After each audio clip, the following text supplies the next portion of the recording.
Hey, fellowship. Hi, Chris. Kat Armstrong here. We're in mountains. We're on lesson 4 this week. So excited just to spend this time with you. And I've been reaching out to Jonathan. I want to get some feedback from y'all on how the study is going. We're in lesson number 4, and the title for this lesson is Growing Hopeful When Life is Hard. So, hey, if your life is hard right now, we're getting into it this week. And if your life is not hard right now, I want to encourage you that growing our hopefulness, that quotient of hopefulness in our life, always important. So I think you're going to enjoy this lesson. We're talking about the Mount of Transfiguration, where Jesus transforms in front of Peter, James, and John in Matthew chapter 17. And I wanted to call your attention to a mistake I made. Oh, it pains me so much. This went through a team of editors, early readers that all have degrees from seminaries, masters, and doctorates, and we all missed it. My husband, Aaron, a pastor who's in the Word of God all the time, he missed it too. We all missed it together. But I want to call attention to it. Okay, so it's on page 102 and 103. I confuse James. There are multiple Jameses in the New Testament. And the James that was present for the transfiguration of Jesus in Matthew 17 is likely not the same James who wrote an epistle in the New Testament.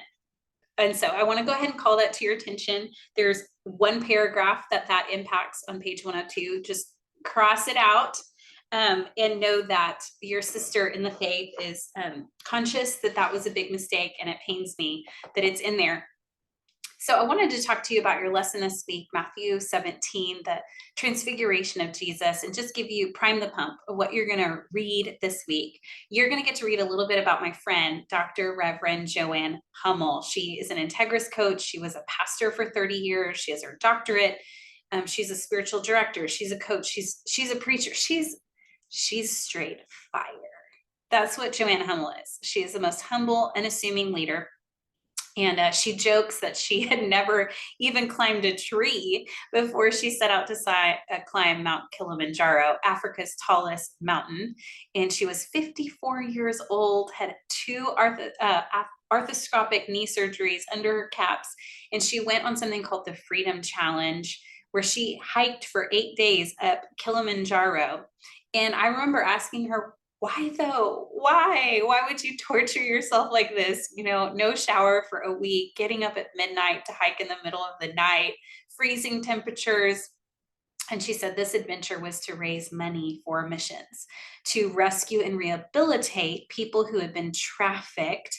And she was on a mission. That's why she was willing to climb Mount Kilimanjaro. And she made, friendships for a lifetime and made memories for a lifetime. And they were all forged in this great adversity, and it fundamentally changed her perspective. And she said climbing 19,000 feet up the largest freestanding mountain in the world, she said the air gets really thin, real thin. And you're going to see this in lesson 4. The higher you go, she said, the less you can talk, because all you can focus on is breathing. It can become so much harder. And I've been struggling with pneumonia excuse me, for the last 3 weeks. And I can relate to this in some ways, where it feels like the air is thin where I am. I'm not on Mount Kilimanjaro, but Pastor Joanne just talked to me about her perspective shift and how all of that adversity made her a more hopeful person. And I thought to myself, that's exactly what I need in my life. I need more hope. And here's what she said about that experience. The fear was really real, because I told you I have a PhD in catastrophizing. I was like, I would never climb that mountain with you because I'm afraid of everything. But she said, you know what? This impossibly high mountain revealed God's nearness to her, his presence with her. And we've talked about God's staying presence already. But what you're going to see this week in your study is another group of people climbing a mountain, gasping through adversity. It's at the transfiguration where Jesus transforms before their eyes and gives 3 of his disciples a glimpse of his future glory.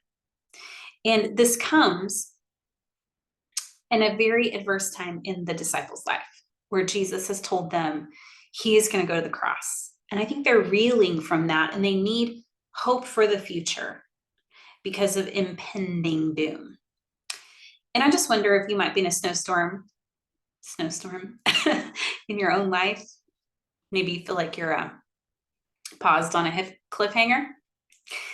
Jesus encourages his disciples by showing him what their future involves. And Pastor Hummel really encouraged me to look at the story afresh and anew. And I think you're going to enjoy what you see. So in our last lesson, we zeroed in on Jesus's teaching in the Sermon on the Mount. And in the Sermon of all sermons, Jesus showed us, his disciples, what kingdom living looks like. He ascended the mountain to show us a new way to live, which is wholehearted living. And the fact that Jesus can be seen on these mountains in Matthew's gospel is a signal that God is getting closer to us. The Sinai people could only hear God's voice and hope that Moses was mediating well for them on their behalf through the clouds at the top of Mount Sinai. But Jesus in this scene brings people with him up the mountainside for the Sermon on the Mount. And so what we can see here is that God is on a pattern.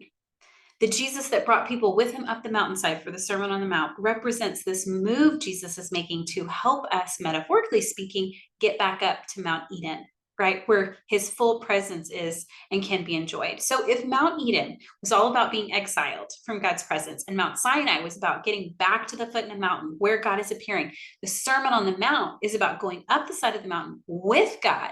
And the transfiguration this week is seeing God's glory at the top.